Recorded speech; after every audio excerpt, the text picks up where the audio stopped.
그렇다면 이제 두 번째 시간을 시작하도록 하겠습니다.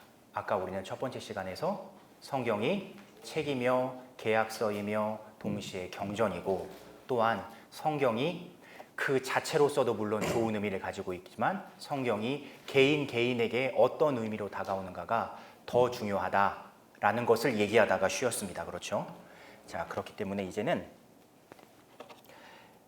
우리의 두 번째 주제를 좀 더 자세히 보기 위해서요. 아까 신부님께서 이번 강의의 제목을 말씀해 주셨는데 교회 문헌과 함께 있는 성경이라고 말씀을 해 주셨잖아요. 예. 아주 좋은 제목입니다. 제가 지었는데 사실은 이 강의를 우리 부국장 신부님께 부탁을 받을 때 강의의 목표로 강의의 방향으로 정해 주셨던 게 그거예요. 올해 주교님께서 사목교서에서 교리, 작년이 성경이었다면서요. 예, 교리를 강조하셨기 때문에 성경과 교리를 함께 다뤄주었으면 좋겠다. 그래서 성경을 다루고 있는 교회의 문헌들 중에 하나를 다뤄봤으면 좋겠다라고 말씀을 해주셨습니다. 그래서 여러 가지 문헌을 좀 살펴봤는데 그 중에 가장 기본적이면서도 가장 중요한 문헌을 여러분들과 함께 다뤄보려고 합니다. 이게 이제 성경의 본문을 다루는 게 아니고 성경에 대한 교회의 입장을 전하는, 어떻게 보면 성경 강의라기보다는 교리 강의에 훨씬 더 가까워요, 이게. 그렇기 때문에 이 두 번째 시간은, 첫 번째 시간은 좀 덜 재미가 없었잖아요. 두 번째 시간은 되게 재미가 없을 거예요. 예. 시간도 굉장히 깁니다, 이게. 예, 분량도 되게 많아요. 저도 만들면서 놀랐어요. 아이고, 두 번째 강의가 이렇게 시간이 길구나. 그래도 정 졸리면 주무셔도 됩니다. 예, 정 졸리면 주무셔도 돼요. 예, 정 졸리면 주무셔도 됩니다. 예. 데이 베르붐이라는 문헌입니다. 데이가 하느님이고요. 베르붐이 말씀이라는 뜻의 라틴어인데 하느님의 말씀이라는 뜻이고요. 여러분이 들어보신 적이 있을지 모르겠지만 제2차 바티칸 공의회라는 전 세계 가톨릭을 대표하는 모든 분들이, 심지어 가톨릭 바깥에 다른 그리스도교의 대표들도 이 공의회에 참석을 하셔서 회의를 한 결과를 문헌으로 발표한 게 바로 제2차 바티칸 공의회 문헌인데, 그 공의회 문헌 중에 한 부분, 바로 거룩한 교의에 관한 계시 헌장에 대해서 여러분들과 나눠보도록 하겠습니다.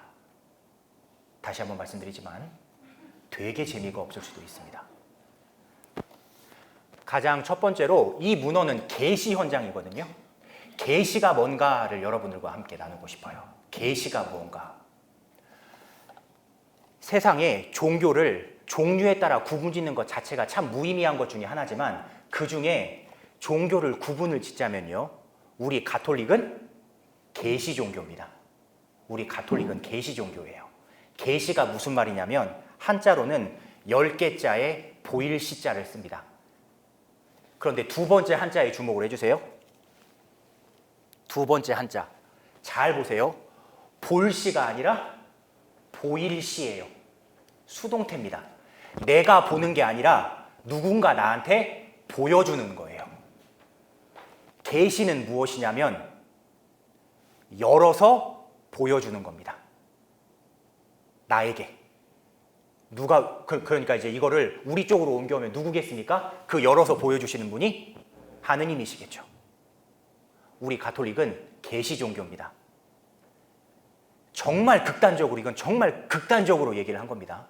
정말 극단적으로 얘기를 한 거고, 하느님은 이러실 분이 아니에요. 그런데 우리 인간이, 정말 극단적으로 말씀을 드리자면 우리 인간이 제 아무리 기도를 열심히 하고 성서를 창세기 1장부터 요한복음으로 끝장까지 다 외우고 신학 박사 학위를 막 몇 개씩 가지고 있어도 하느님께서 열어서 보여주시지 않으면 사람의 지식은 아무 쓸모가 없습니다. 제가 말씀드린 것처럼 이건 극단적인 예를 든 거예요. 하느님께서 이렇게 공부를 열심히 하는 분들한테 열어서 보여주시지 않을 이유가 없죠. 항상 계시 종교는 시작도 그 종교에서 믿는 신이고 마무리도 그 종교에서 믿는 신이에요. 그래서 우리 가톨릭은 계시 종교예요. 하느님께서, 인간이 하느님을 어떻게 알 수가 있냐면은 하느님께서 자기 자신을 열어서 보여주시는 겁니다. 반대로 불교 같은 경우에는 자력구원 종교라고 합니다. 불교는 아주 철저하고 처절한 자기수행을 통해서 깨달음에 이르는 게 최종 목표죠. 나의 존재를 초월한 어떤 초월적인 신에게서 도움을 바라진 않잖아요. 물론 불교에도 이게 부처님께 불공 드리고 공양 드리면서 기도하는 부분이 있기는 하지만 불교의 원래 최초의 성격은 신을 믿는 종교가 아니라 스스로의 수행을 통해서 깨달음을 얻어 해탈한 다음에 윤회의 굴레에서 벗어나는 게 목표예요. 결이 우리 그리스도교랑은 많이 다릅니다. 우리 그리스도교는 계시 종교예요.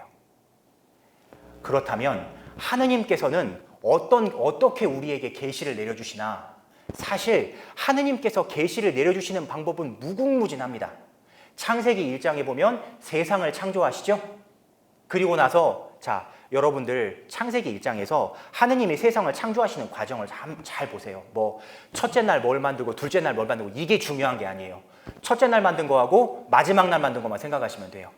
첫째 날부터 마지막 날 전날까지는 뭘 만드시죠? 세상을 만드시죠? 그리고 마지막 날에 뭘 만드시죠? 사람을 만드십니다. 왜 사람을 맨 마지막에 만드셨을까? 이건 제 생각인데 즐길 거리를 만들어 놓고 즐길 존재를 만들어서 즐겨라 하는 겁니다. 사실은 어떻게 보면 이것도 나에게 이런 세상을 주시는 분이 야훼 하느님이시구나 라는 것을 사람이 알게 하느님께서 알려주신 거잖아요. 이것도 계시라고 할 수 있습니다. 세상 창조도 아주 커다란 계시 중에 하나예요. 이것뿐만이 아니고 여러분들이 성경을 읽어보시든지 아니면 일상생활을 하시면서 막 불현듯이 막 하느님의 존재가 느껴지는 때가 있으시잖아요. 그죠? 그런 것도 다 계시가 될 수 있어요. 그런 것도 다 계시가 될 수가 있습니다. 그리고 성경에 나와 있는 대표적인 계시 이야기를 하자면 기적 이야기들 너무나 대표적인 계시가 될 수가 있겠죠. 구약 성경에서 가장 대표적인 기적 중에 하나는 바로 이스라엘 사람들이 지금도 기억하는 것.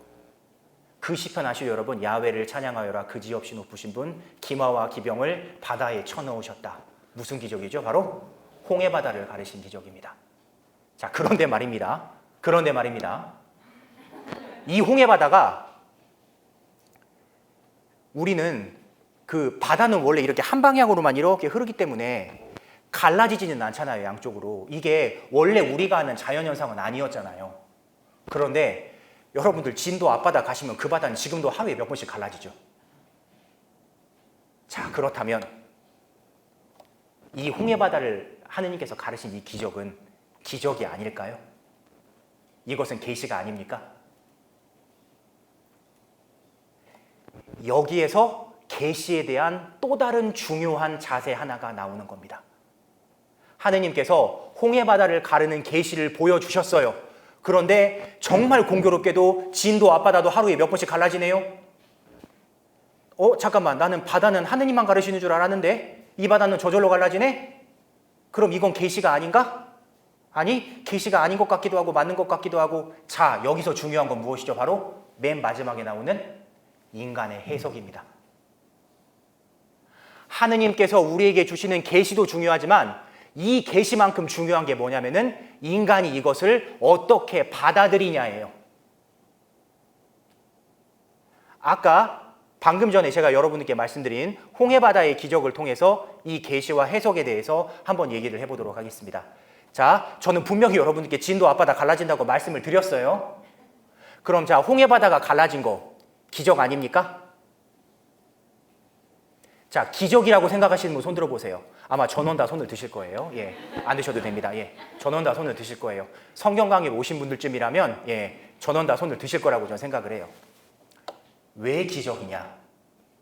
다른 나라 바다도 막 갈라지는데 왜 하필 이 진도 앞바다가 갈라지는 건 그냥 가끔씩 한번 일어나는 자연현상이고 왜 홍해바다가 갈라지는 건 기적이냐?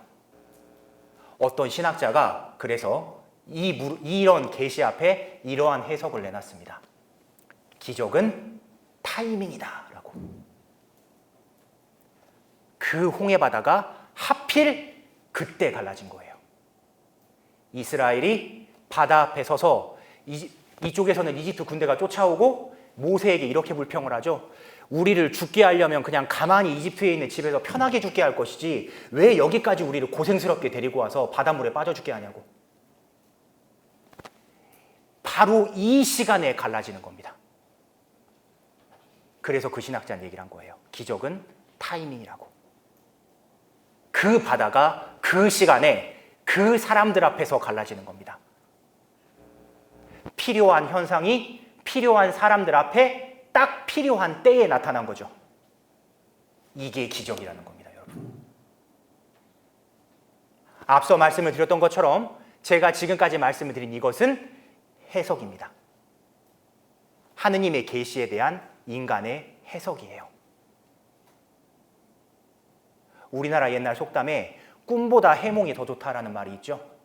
당연히 꿈보다는 해몽이 더 좋아야 돼요. 그래야 사람들이 앞으로 꿈을 꿀 때마다 나쁜 꿈이라는 생각보다는 좋은 꿈이라는 생각을 더 많이 할 거 아닙니까? 그러니까 원래 꿈보다는 해몽이 훨씬 더 좋아야 되는 거예요. 마찬가지입니다. 하느님의 계시가 인간에게 올 때는 굉장히 완벽한 형태로, 아주 퍼펙트한 형태로 인간에게 내려옵니다. 이보다 더 좋을 수는 없어요. 그런데 인간이 그것을 받아들여서 본인 안에서 어떻게 소화하느냐에 따라서 이 계시가 인간에게 미치는 영향이 달라지는 겁니다.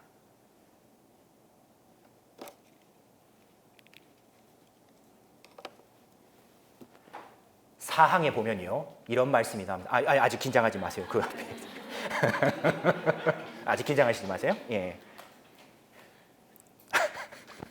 계시원장 사항에 보면 이런 말씀이 나옵니다. 예수님께서는 말씀과 업적, 표징과 기적으로 특별히 돌아가심과 죽은 이들 가운데서 영광스럽게 부활하심, 마침내는 진리의 성령을 보내주심으로 계시를 완수하시고 하느님의 증거로 확고하게 하셨다라는 뜻입니다. 제가 앞서 여러분들에게 이런 말씀을 드렸어요. 하느님께서 우리에게 주시는 것은 뭐든지 다 계시라고 여러분들께 말씀을 드렸어요. 그렇게 친다면은 예수님께서도 아버지의 부름을 받고 우리 곁으로 오셨으니까 예수님도 그 자체가 계시가 되는 겁니다. 자, 지금 읽어주시면 됩니다. 예. 그러자 토마가 예수님께 말하였다. 주님, 저희는 주님께서 어디로 가시는지 알지도 못하는데 어떻게 그 길을 알 수 있겠습니까? 예수님께서 그에게 말씀하셨다. 나는 길이요 진리요 생명이다. 나를 통하지 않고서는 아무도 아버지께 갈 수 없다. 너희가 나를 알게 되었으니 내 아버지도 알게 될 것이다. 이제부터 너희는 그분을 아는 것이고 또 그분을 이미 본 것이다. 빌립보가 예수님께 주님, 저희가 아버지를 뵙게 해주십시오. 저희에게는 그것으로 충분하겠습니다. 하자 예수님께서 그에게 말씀하셨다. 빌립보야, 내가 이토록 오랫동안 너희와 함께 지냈는데도 너는 나를 모른다는 말이냐? 나를 본 사람은 곧 아버지를 뵌 것이다. 예, 감사합니다. 앞서 제가 교의원장 사항을 말씀을 드리면서 예수님께서는 말씀과 업적, 표징과 기적, 돌아가심과 부활하심, 예수님의 온 삶이 계시라고 제가 여러분들께 말씀을 드렸어요. 예수님께서 사람들에게 전한 것도 하느님의 계시였고 예수님 자체도 하느님의 계시입니다. 그렇기 때문에 제가 여기에는 쓰지 않았는데 교의 현장에는 뭐라고 나와 있냐면 예수님께서는 가장 최고의 계시이자 가장 최고의 계시의 전달자라고 나옵니다. 본인 자신이 최고의 전달자이시면서 동시에 본인 자신이 최고의 계시라는 겁니다. 바로 이렇게 예수님이 계시이자 좋은 계시이자 계시의 전달자라는 것을 가장 잘 보여주는 성서 구절이 아까 읽어주신 요한복음 14장 5절에서 9절까지입니다. 자, 이걸 보면 이제 사실은 공관복음서와 요한복음서에서 보도하고 있는 예수님은 그 성격이 조금 다르죠. 여러분들께서는 지금 그래도 또래 청년들 중에서는 성서를 많이 아시는 분들이니까 여러분들께 한번 여쭤보겠습니다. 공관복음서의 예수님과 요한복음서의 예수님은 어떻게 다릅니까? 다른 점 한 가지만 말씀해 주실 수 있으십니까? 예, 그 전까지는 제 눈을 다들 바라보고 계셨는데, 예. 자, 원래 아는 것도요, 갑자기 물어보면 생각이 안 나는 거예요. 예. 원래 그랬습니다. 저도 그렇습니다. 저도 그래요. 예. 갑자기 물어보면 원래 생각 안 나요. 공관복음서의 예수님께서는 될 수 있으면 본인이 그리스도시라는 것을 숨기십니다. 될 수 있으면 숨기세요. 그래서 항상 보면은 예수님께서 특히 병자를 고쳐주셨을 때, 그때 공관복음서 전체에서 보면은 병자를 고쳐주시고 나서 아무에게도 말하지 말라고 단단히 분부하셨다라는 구절이 제가 세본 것만 14번이 나옵니다. 아무에게도 말하지 말라고 단단히 분부하셨다. 절대 본인 입으로도 본인이 그리스도시라는 것을 얘기하지 않아요.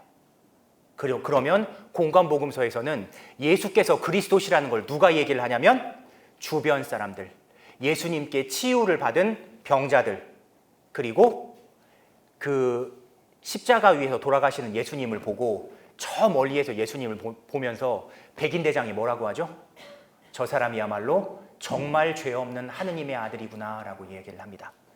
이방인들, 심지어는 악마들의 입을 통해서도 예수님이 그리스도시라는 것이 나옵니다.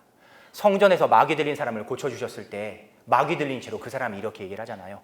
하느님의 아들이신 예수님, 어쩌자고 저희에게 오셨습니까? 저희를 멸망시키려고 오셨습니까? 저희는 당신이 누구신지 압니다. 하느님의 거룩한 분이십니다. 라고. 공관복음서의 예수님은 그래요. 그렇기 때문에 자기가 본인이 말씀을 하지 않기 때문에 굉장히 본인이 그리스도라는 걸 드러내는 부분이 협소합니다. 그에 반해서 요한복음서에서는 아무에게도 말하지 말라고 하셨다가 한 번도 나오지 않습니다. 대신에 예수님은 다 본인을 자기 계시를 하십니다. 내가 그리스도라는 것을 본인 스스로 말씀을 하시는 거예요. 예수님께서 본인이 그리스도시라는 것을 스스로 말씀을 하시는 몇 가지 대목이 참 많이 나오거든요, 요한복음서에. 그런데 제가 개인적으로 가장 좋아하는 대목이 바로 이 대목입니다. 특히 6절, 나는 길이요 진리요 생명이다. 나를 통하지 않고서는 아무도 아버지께 갈 수 없다. 제가 아까 예수님께서는 가장 좋은 계시의 전달자이시면서 가장 좋은 계시 자체라고 여러분께 말씀을 드렸어요. 길이요 진리요 생명이다라고 말씀을 하시죠. 길이라고 말씀하시는데 무엇에 이르는 길이겠습니까? 생명과 진리에 이르는 길이겠죠.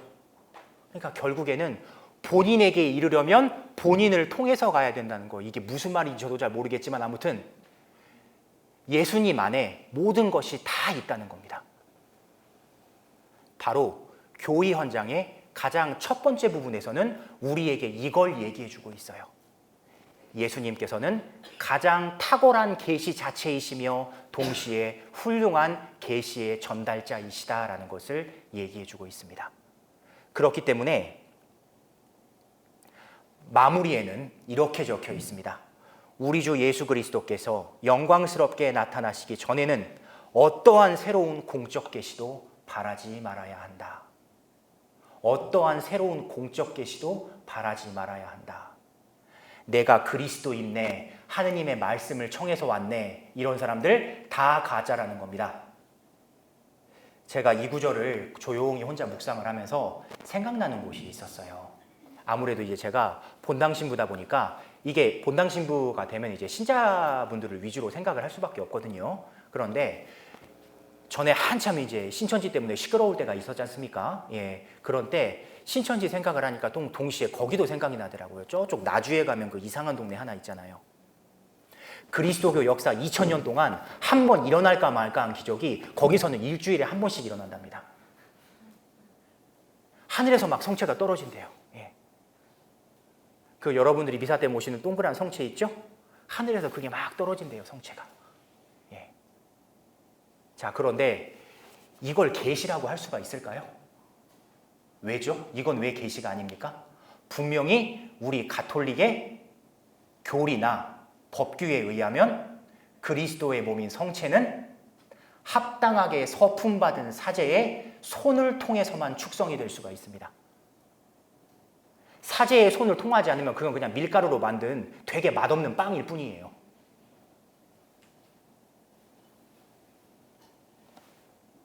그러니까 사실은 모든 계시는 그리스도를 바라보고 있어야 되거든요. 그런데 아까 제가 말씀드린 그 동네는 계시 자체만 보고 있잖아요.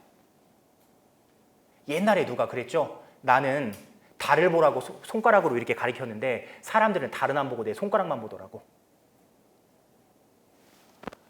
계시가 있는 이유는 그 계시를 통해서 예수님을 봐라 이건데 이 사람들은 계시만 보게 하고 있어요. 계시에만 집중하게. 이건 진짜 계시가 아닙니다. 이건 계시도 아니에요. 진짜 계시가 아닌 게 아니라 이건 계시도 아니에요. 이건 그냥 가짜입니다.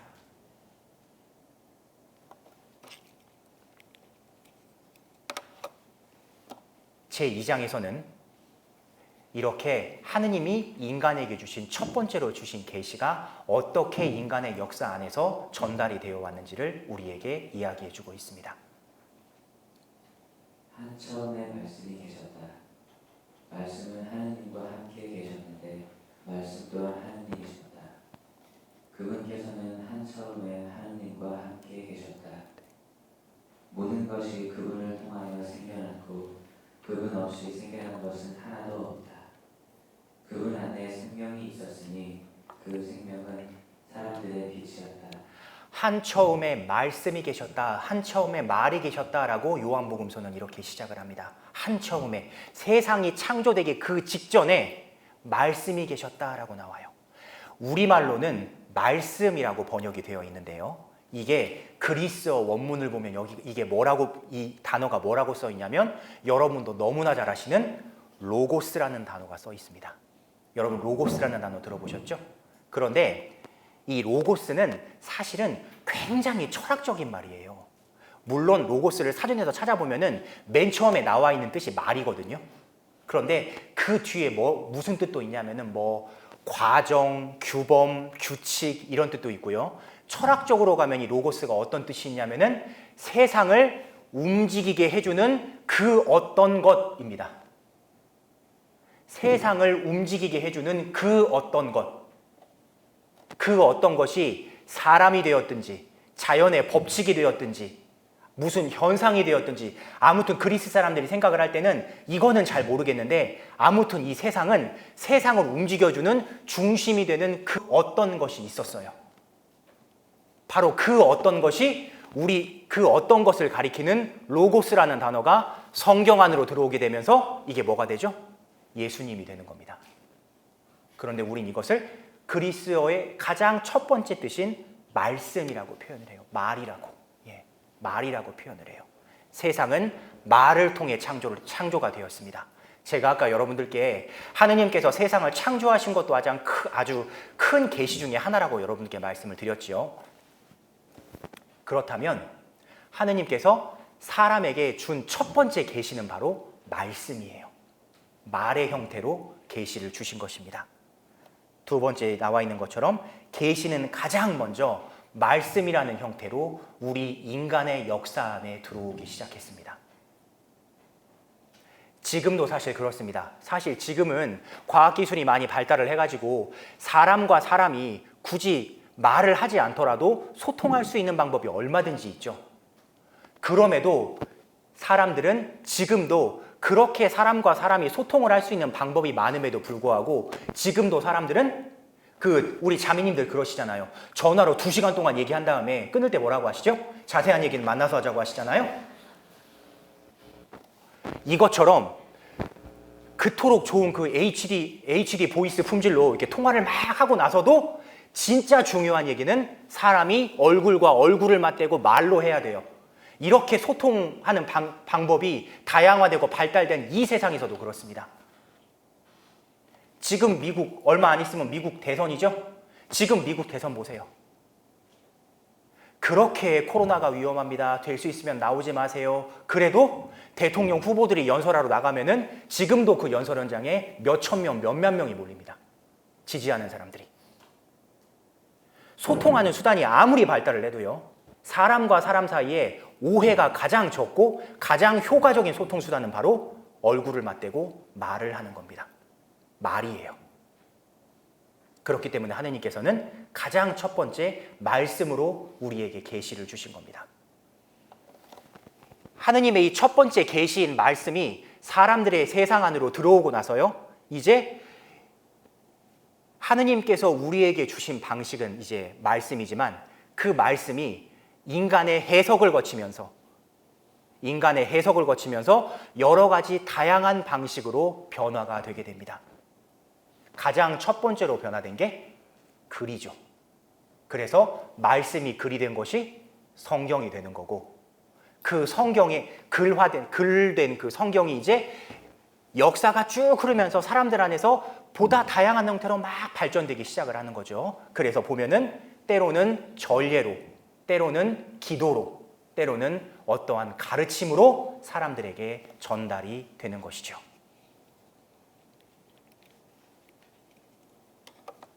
예를 한번 보시면 마테오복음 6장 9절에 보면은 주님의 기도가 나옵니다. 그렇죠? 예. 지금이야 이 주님의 기도가 주님께서 직접 가르쳐 주신 기도라고 해서 우리 천주교 신자들이 자유기도 할 거 없을 때 가장 많이 바치는 기도 중에 하나지만, 사실은 이것도 성경에 있는 한 본문이 기도로 들어왔을 때지, 기도로 들어오기 전엔 이것은 성경에 있는 본문의 하나였을 뿐이에요. 근데 사람들이 이 기도가 너무 좋으니까 이것을 가져와서 기도로 만든 것이죠. 그리고 여러분들 보면 아시겠지만 주님의 기도가 예수님이 성경에서 얘기하는 직접 바친 기도하고 오늘날 우리의 기도문하고 약간 말마디가 다르죠. 그러면 우리는 지금 주님의 기도를 왜곡해서 쓰고 있는 걸까요? 아니에요. 예. 그것은 역사적으로 거치면서 어쩔 수 없이 변화가 되는 겁니다. 더 큰 영적인 선익을 위해서 변화가 되는 거예요. 그것은. 자, 이렇게 하느님으로부터 처음 받은 계시가 말씀이 돼서 구약과 신약이라는 성경으로 탄생했고요. 그리고 이 구약과 신약, 이 성경에서 나온 것들이 또 시간이 흐르면서 여러 가지로 변화가 되면서 역사 안에서의 다양한 전통으로 거듭나게 되는데, 우리 교회에서는 이 전통을 거룩할 성자에 전해질 전자를 써서 성전이라고 합니다. 거룩한 전통이라고 해요. 자, 여기를 한번 보시기 바랍니다. 프랑스어 하나도 모르셔도 이 글자는 읽을 수 있으시죠? 예, 특히 우리 자매님들. 자, 우리 자매님들만 읽어볼까요? 하나, 둘, 셋. 예.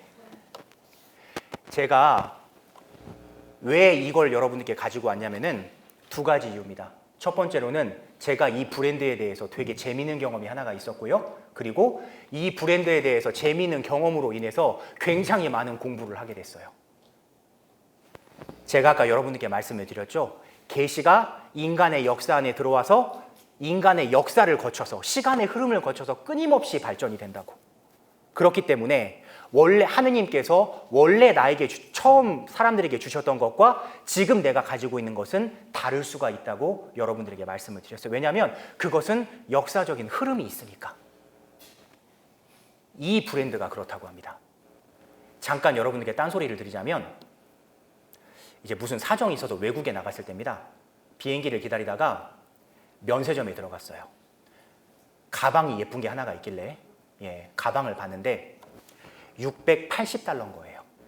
680달러면 한 70만 원이 좀 넘을 거예요. 예, 그래, 외국에 왔으니까 좀 무리를 해서 이 가방을 사자. 그래가지고 이거 주세요 라고 이제 얘기를 해서 이제 가방을 계산대까지 딱 가지고 왔어요. 그래서 계산을 하려고 지갑을 딱 꺼냈는데 진열해 놓은 지가 좀 오래됐었나 봐요. 그 가방이 가격표가 한쪽이 이렇게 살짝 구부러져 가지고 영화나를 못 본 거예요. 그러니까 원래 그 가방은 680달러가 아니라 6,800달러였던 겁니다. 그 가방이 이 브랜드였어요. 그래서 그 일을 당하고 나서 집에 와가지고 쟤는 뭔데 저렇게 비싸지? 하고 이 브랜드에 대해서 공부를 한번 해봤어요, 제가. 그랬더니 이제 알겠더라고요. 이 브랜드가 왜 이렇게 비싼지. 앞서 말씀을 드렸던 것처럼 1837년도에 창업이 됐습니다. 1837년도에 창업이 됐으니까 꽤 오랜 역사를 가지고 있죠. 그런데 지금도 주문 후 수작업으로 가방을 만든다고 합니다. 제작 시간만 18시간이 걸리기 때문에 비싼 것은 고사하고 돈이 있어도 살 수 없는 가방이 태반이래요. 그리고 거기에서 가방을 만드는 마이스터들은 최소 장인학교에서 2년, 그리고 개인 튜터에게 2년, 이렇게 4년의 교습을 받은 다음에 시험 삼아 1년 동안 가방을 만들 수 있는데요. 그 1년 동안 시험 삼아 만든 가방은 절대로 판매하지 않는다고 합니다. 제가 여러분들께 지금 이 브랜드에 대해서 이렇게 말씀을 드리는 이유는 사람이 역사를 통해서 발전한다는 것을 여러분에게 말씀을 드리고 있는 거예요. 하느님께서는 온 인류의 구원을 위하여 계시하신 모든 것이 영구히 온전하게 보존되고 모든 세대에 전해지도록 매우 자비로이 배려하셨다.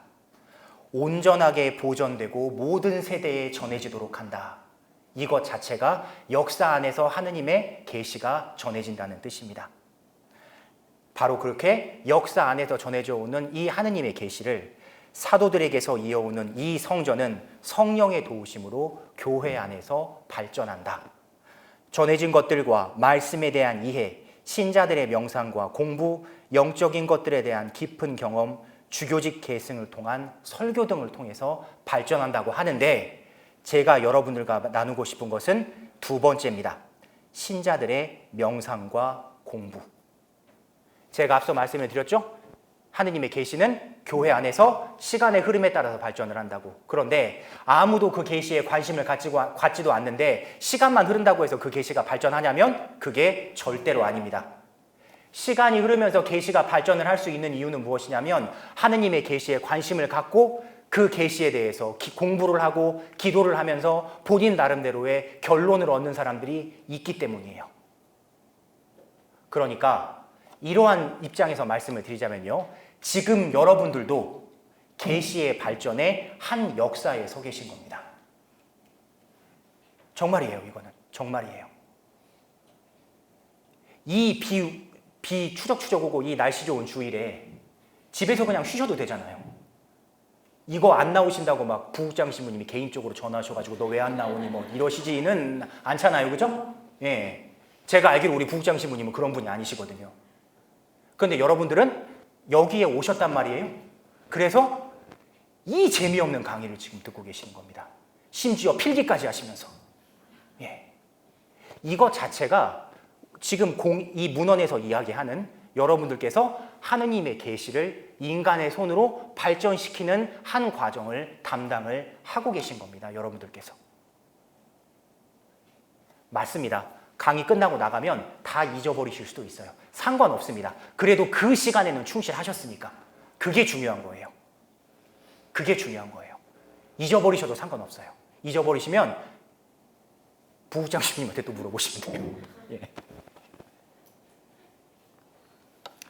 3장으로 넘어가도록 하겠습니다. 3장은 자, 1장에서는 예수님께서 가장 탁월한 계시이시다.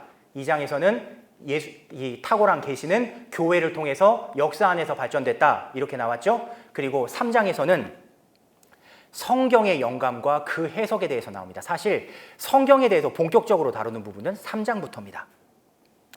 성경은요, 성령의 영감과 인간의 말로 쓰여진 것입니다.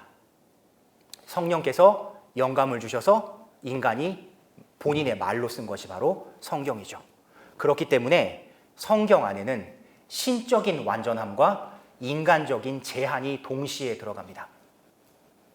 자, 신적인 완전함이란 것은 구원 역사 안에서 성경에 담긴 하느님의 뜻과 의지는 모자람도 없고 부족함도 없다는 뜻이에요.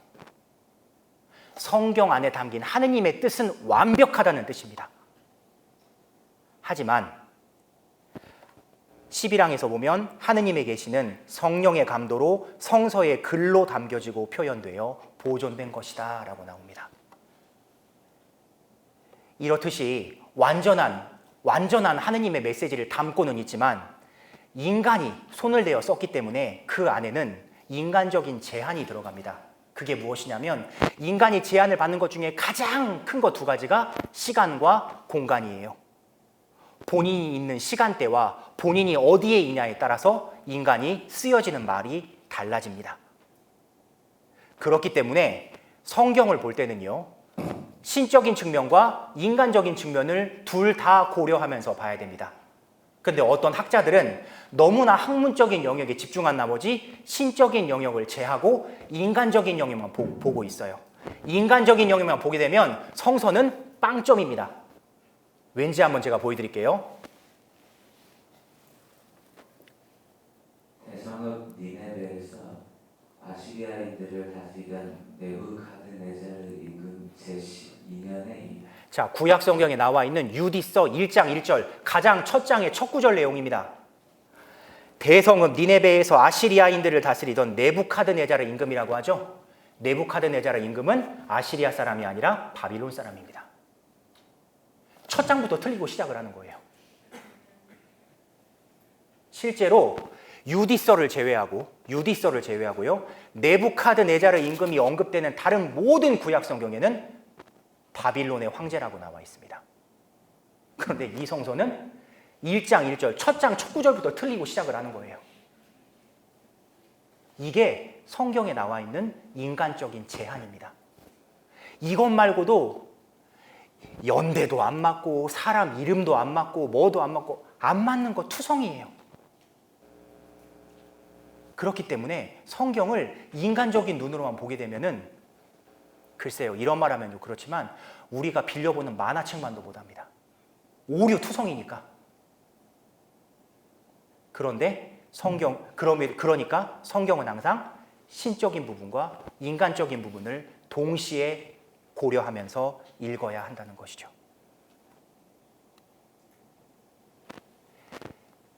그렇기 때문에 성경은 그 안에 메시지로서는 완벽한 하느님의 메시지가 들어가 있지만 그 메시지를 전달하는 방법이 지극히 인간적이기 때문에 공의회에서는 그 인간적인 전달 방법에서 오는 오류를 조금이라도 줄이고자 몇 가지 기준을 정해가지고 이것에 따라서 성경을 해석하라고 이야기를 합니다.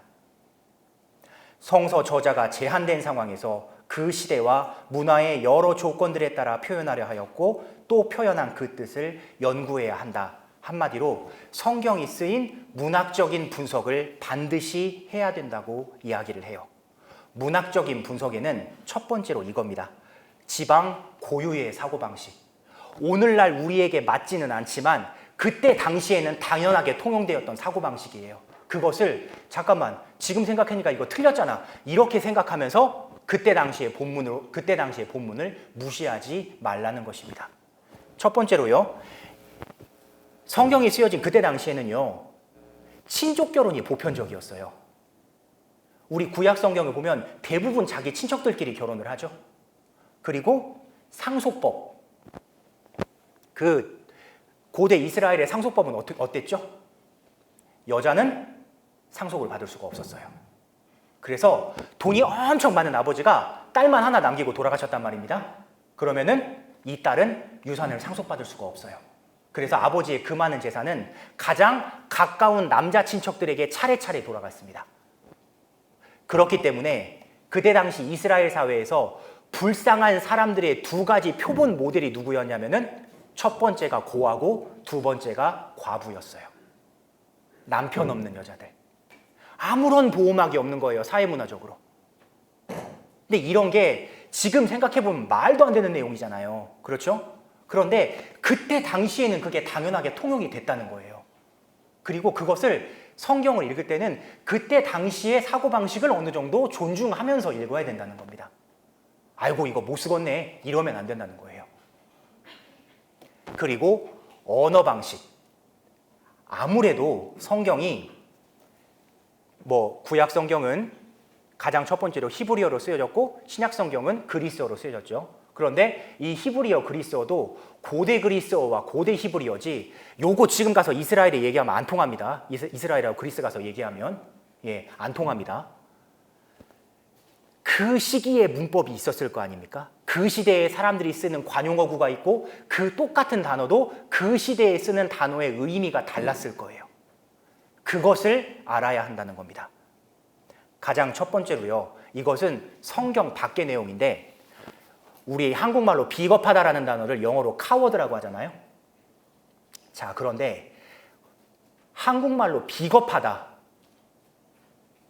우리 마이크 잡으신 형제님, 예. 어떤 사람이 비겁한 사람이라고 생각하십니까?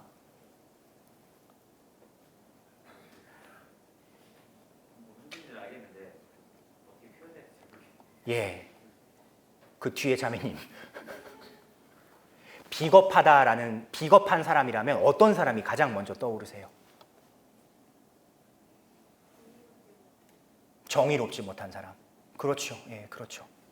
아마 비겁한 사람이라고 얘기를 하면은 우리는 한국 사람들이니까 공통적으로 공감하는 내용이 있을 거예요. 그런데 영어의 비겁하다라는 이 단어에 해당되는 이 카워드라는 형용사 있잖아요. 이것은 우리가 얘기하는 비겁하다와는 완전히 다른 말입니다. 외국 사람들이, 특별히 영어가 영국말이니까 영국 사람들이 얘기하는 비겁함은 어떤 비겁함이냐면 저항할 수 있을 때 마땅히 저항하지 않는 게 비겁한 거예요. 이게 무슨 말이냐면 예를 들면 이렇습니다. 내가 내 가족들하고 길을 가다가 중세시대에 내가 내 가족들하고 길을 가다가 어떤 사람이 뒤에서 내 아내 욕을 너무나 신랄하게 했어요. 나는 모욕을 받았죠? 그러면은 나는 내 모욕을 갚기 위해서 어떻게 해야 되냐면 이 사람과 결투를 해야 돼요. 예, 결투를 해. 결투를 안 하면 비겁한 거예요. 그래서 심판이 되어줄 수 있는 사람들이 쭉 있는 장소에서 정해진 시간, 정해진 장소, 정해진 사람들이 모였을 때 정해진 규칙에 따라서 주로 칼을 가지고 했겠죠. 예, 총 가지고 결투를 할 수는 없지 않습니까? 결투를 해서 내가 이겼을 때 나에게 피해를 준 그 사람을 용서해 주는 것. 자, 내가 모욕을 당했을 때 마땅히 갚지 않는 게 비겁한 거예요. 그리고 결투를 하는 게 마땅히 갚았죠? 내가 이겼어요. 근데 이 사람을 용서를 해주는 거예요. 이런 사람이 젠틀맨인 겁니다. 우리가 지금 얘기하는 신사라는 단어와는 의미가 많이 달라요. 외국에서 얘기하는 젠틀맨은. 번역을 하다 보니까 이게 그렇게 된 거지, 젠틀맨이라는 단어를 찾아보니까 신사라는 단어와 그나마 비슷하다라고 해가지고 이렇게 번역이 된 것일 뿐이지 많이 달라요. 이게 그렇지 않습니까? 우리나라에서 영어를 아무리 잘하고 막 토익을 막 1000점 막 이렇게 맞아도 그 나라 가서 살지를 않으면 이건 모르는 거잖아요. 이 뉘앙스를. 이거는 일반 언어를 가지고 말씀을 드린 거고요. 이제 성서의 언어를 가지고 한번 말씀을 드려볼게요. 아까 우리가 읽었던 것 중에 자, 나는 길이요 진리요 생명이다. 나를 통하지 않고서는 아무도 아버지께 갈 수 없다라는 구절 뒤에 야고보 사도가 예수님께 여쭤보잖아요. 주님, 저희가 아버지를 뵙게 해주십시오. 그러면 저희는 더 바랄 것이 없겠습니다. 라는 물음에 예수님께서는 필립보야, 너는 지금 나를 보고 있지 않느냐? 나를 보고 있지 않느냐? 나를 본 것이 곧 아버지를 본 것이고 나를 아는 것이 곧 아버지를 아는 것이다. 이런 말씀을 하세요. 자, 여기에서 나오는 두 가지의 단어, 알다와 보다, 그리고 사랑하다. 성경에 나와 있는 이 단어에 대해서 한번 말씀을 드릴게요. 알다라는 그리스어 단어를 기노스코라고 하고요. 보다라는 단어는 호라오, 그리고 사랑하다라는 단어는 아가파오라고 합니다. 이 아가파오라는 동사에서 아가페라는 명사가 나왔습니다. 그런데 우리는 그 안다라는 얘기를 할 때, 나 무언가를 알아 얘기를 할 때는 우리는 이 지성적인 영역에만 국한된 동사잖아요. 이 알다가. 그런데 성서에서는 알다라는 동사와 보다라는 동사와 사랑하다라는 동사가 거의 같다고 생각하시면 됩니다. 성서에서 누군가를 본다는 것은 누군가를 안다는 얘기고, 누군가를 안다는 것은 그 누군가를 사랑한다는 뜻이에요. 그러니까 특히 요한복음에서는 누군가를 본다, 누군가를 안다, 특히 안다라는 동사가 나오면 이것을 사랑한다라는 동사와 바꿔 써도 전혀 의미가 막히지 않습니다. 언제부터 우리가 안다라는 그 동사가 이 지성의 능력에만 제한이 되었는지는 모르겠는데, 옛날 사람들은 무언가를 안다고 얘기할 수 있으려면 사랑할 정도의 레벨이 되어야 그것을 안다고 얘기할 수가 있었던가 봐요. 그러니까 요한복음서에서 아버지를 안다고 표현하는 것은 아버지를 사랑한다는 뜻입니다. 예수님께서 나를 보았으면 아버지를 본 것이고 또 나를 알면 아버지를 아는 것이다 라고 말씀을 하셨지요. 나를 사랑하면 동시에 아버지도 사랑할 수 있는 거예요. 이런 말씀을 하시는 겁니다. 그런데 지금 이 이야기를 말 그대로, 우리 한국어 그대로 알다, 보다, 사랑한다 이렇게 따로따로 떼어놓고 생각하면은 물론 말은 통하죠. 그런데 성서가 가지고 있는 이 깊은 의미가 이게 나오지를 않겠죠. 이래서 문학적인 분석이 필요하다는 겁니다. 그리고 마지막 예가 이거예요. 비교급과 최상급. 이게 무슨 말이냐면, 특히 이거는 히브리어에 관련된 얘기인데요. 히브리어에는 비교급이 없어요. 이게 무슨 말이냐면, 와, 이 의자 좋고 저 의자는 더 좋고 저 의자는 최고로 좋고 저 의자는 짱 좋고 저 의자는 쩔게 좋고 막 이런, 우리는 그렇게 막 더더더더더 막 이런 걸 막 비속어까지 동원을 하면 막 엄청 많아지잖아요. 이스라엘 말에는 그게 없어요. 그렇기 때문에 이 사람들은 이걸 어떻게 표현을 하냐? 반복으로 표현을 합니다. 반복으로. 와, 이거 진짜 좋아 좋아 좋아 이러면은 3번 반복하면 그게 최고로 좋은 거예요. 그게 우리말로 하면 짱 좋은 거예요. 그게. 예, 이러한 이스라엘의 언어 관습이 오늘날 우리의 미사전례 안에 그대로 들어온 부분이 있습니다. 그게 뭘까요? 그렇죠. 거룩하시도다입니다.